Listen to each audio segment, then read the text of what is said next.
Bugun Qoraqalpog'iston yangi imkoniyatlar, yirik investitsiyalar va katta loyihalar markaziga aylanmoqda. Davlatimiz rahbarining topshirig'i bilan Qoraqalpog'iston Respublikasini kompleks rivojlantirish, tadbirkorlikni qo'llab-quvvatlash va aholining farovon hayotini ta'minlash borasidagi yana bir alohida muhim farmoni qabul qilindi. Bunda 3 ta asosiy soha: iqtisodiyot, qishloq xo'jaligi va infratuzilma qamrab olingan. Yaqin yillarda hududga ko'p millionli investitsiyalar kirib keladi. Yangi ish o'rinlari paydo bo'ladi. Tadbirkor va fermerlarga katta imtiyozlar beriladi. Hammasini birma-bir tahlil qilaylik.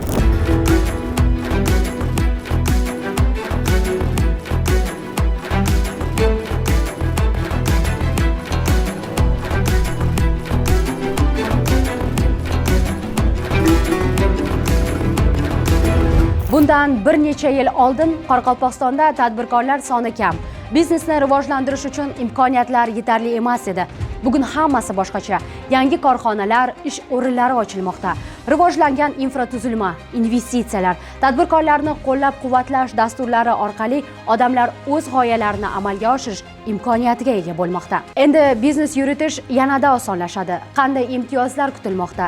2025-2026 yillarda sanoatni rivojlantirish uchun yangi imkoniyatlar yaratilmoqda. Nukus shahri, Amudaryo, Qanliko'l, Nukus, Qo'ng'irot va Chimboy tumanlarida barcha qulayliklar va infratuzilmaga ega bo'lgan 6 ta yangi sanoat binolari qurilib, investorlarga taqdim etiladi. Bu esa yangi ish o'rinlarini yaratishi shubhasiz. Kichik va o'rta biznes loyihalarini moliyalashtirish uchun 7 yilgacha, shu jumladan 2 yillik imtiyozli davr bilan tadbirkorlarga 14% stavkada 10 milliard so'mgacha kredit beriladi.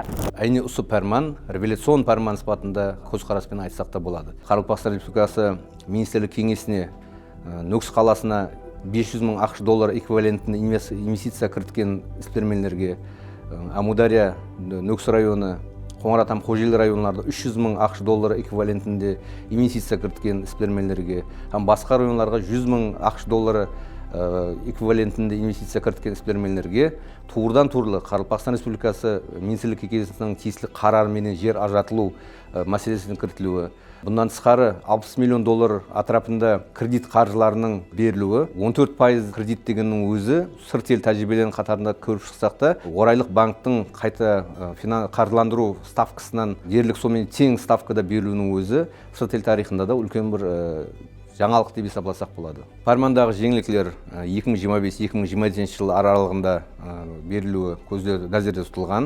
Һәм бұл farmonдағы жеңілдіктерден аймағымызда жұмыс алып бара жатқан барлық іскерлік субъектілері, сырт ел инвесторлары, O'zbekistonning boshqa regionlarındagi ispermenler de пайдалану huquqina ega. Qoraqalpog'istonning biznes muhiti rivojlanib, yangi ish o'rinlari yaratilmoqda. Qishloq xo'jaligida ham barqaror o'zgarishlar ro'y bermoqda. Fermerlar zamonaviy texnologiyalarni o'zlashtirib, ishlab chiqarish salohiyati kengaymoqda. Asosan 2025-2026 yillar davomida qishloq xo'jaligi yerlarini ijaraga berish muddati 30 yildan 49 yilgacha uzaytirilmoqda. Bu ko'proq barqarorlik va uzoq muddatli rejalashtirish imkonini beradi. Shuningdek, 35 ming gektar bo'sh yer maydonlari onlayn auksion savdolariga chiqariladi. Elektron onlayn auksion savdolari orqali ajratiladigan qishloq xo'jaligiga mo'ljallangan barcha turdagi yer uchastkalarini ijaraga oluvchilar qishloq xo'jaligi ekinlarining turlari va hajmlarini, shuningdek, ularni yetishtirish va agrotexnik tadbirlarni o'tkazish usullarini mustaqil ravishda shaxsan belgilaydi. Yer uchun haq 10 yilga bo'lib to'lanishi mumkin. Ijaraga beriladigan yer uchastkalarining chetlarida 20 sotixgacha o'lchamda mulk huquqsiz yengil konstruksiyali muzlatgichli kameralar, saralash, qayta ishlash va qadoqlash obyektlari, suv tejovchi texnologiyalar, suv saqlash havzalari, dala shipollari va texnika parklarini qurishga ruxsat etildi. 2025-yilda qurg'oqchilikka chidamli ekinlarga e'tibor qaratiladi.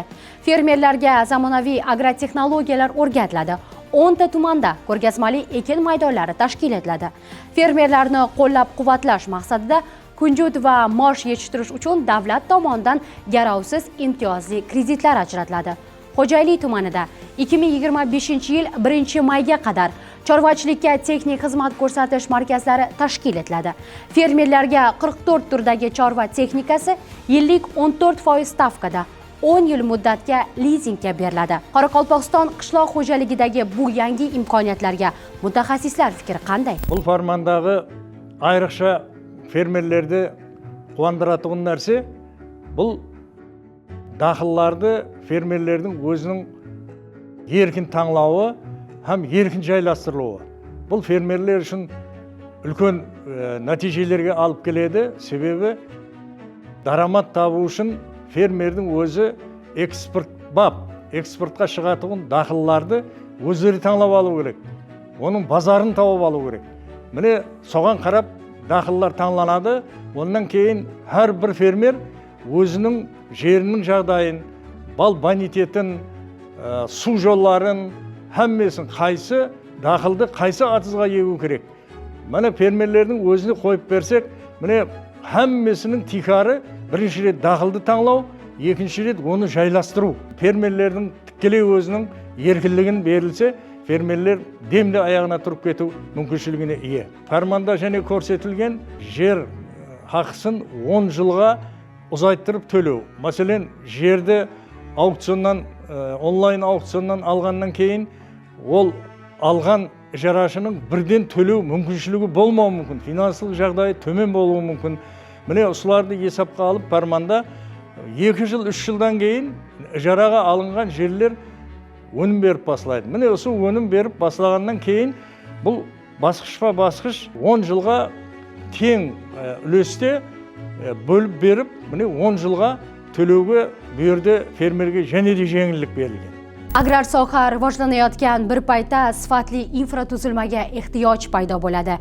Yangi yo'llar, zamonaviy suv qorish tizimlari, suv ta'minoti, bularning barchasi qishloq xo'jaligining barqaror rivojlanishiga sharoit yaratadi. Shunday ekan, 2026-2027 yillarda suv qorish tarmoqlarini rekonstruksiya qilish uchun xalqaro moliya institutlari va xorijiy hukumat moliya tashkilotlarining mablag'lari ajratiladi.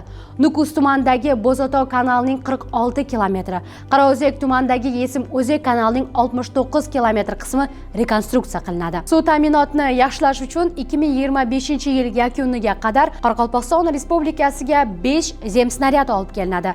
Talliq kanalining Qo'ng'irot va Mo'ynoq tumanlaridagi 106 kilometrgacha bo'lgan qismi 2026-2030 yillarda rekonstruksiya qilinadi.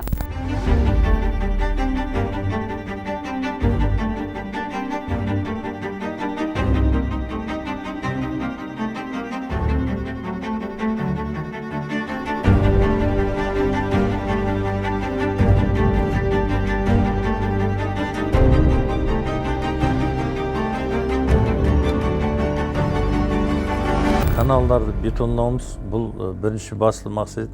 Сол біздерде барлығы бұрынғы 40-50 жылдар құрылған каналдар. Бұл каналдардың бәрі топырақ өзенді каналдар. Hem toprak өзенді каналы болған кейін бір жағынан бұл жерлерде көп фильтрация болатын болса, екінші тарапынан бұл жерде сол каналlardan шыққан сулар жерлерді ізелеп, сол каналдың әтрапlarında жерлердің көбісі әзір қарасаңыз еш сәт көгермейді, жаңғыл өсіп, сол жерлерде ауыл қожалық оборотынан шығып кеткен.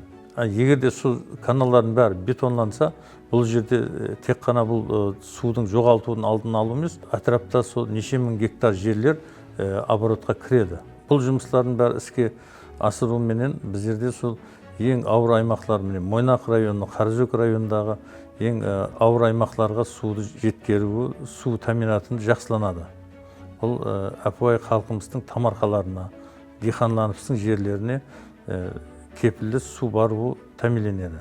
Hem Оңқұрғақ каналында да бұл Қобыла 3 районымыз Төрткөл, Беруни, Елқала районларына Бостан каналы арқалы судың жеткізіп беруі жақсыланады. Shuningdek, Qoraqalpog'iston Respublikasida A virusli gepatit kasalligining oldini olish uchun kasallikka qarshi emlash milliy profilaktik emlash kalendariga kiritiladi va O'zbekiston Respublikasining respublika byudjetidan zarur mablag'lar ajratiladi. Tijorat banklari balansidagi mulk obyektlari bozor qiymatida qayta baholanib, 10 yil davomida bo'lib to'lash sharti bilan elektron onlayn auksion savdolariga chiqarishga ruxsat beriladi. Ushbu farmon hududni barqaror rivojlantirish strategiyasidir. Bu orqali tadbirkorlik bilan shug'ullanish osonlashadi. Qishloq xo'jaligi samarali bo'lib, infratuzilma yanada rivojlanadi. Yangi imkoniyatlar sizning hayotingizga qanday ta'sir qiladi? Fikrlaringiz bilan bo'lishishni unutmang.